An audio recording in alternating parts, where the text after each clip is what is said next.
You ask Tiger to solve. This deals with linear equations with one unknown. The final result is x equals 25. Let's solve it step by step. Simplify the expression. Expand the parentheses.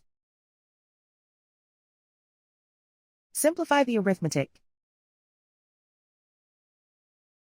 Group like terms. Multiply the coefficients.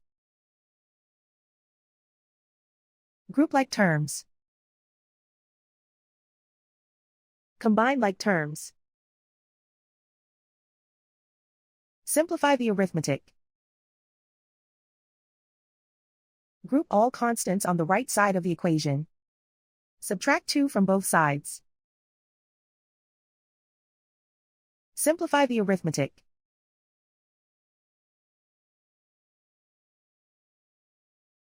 Isolate the x. Divide both sides by 0.1.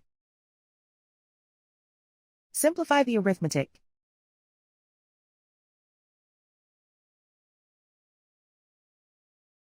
And so the final result is x equals 25.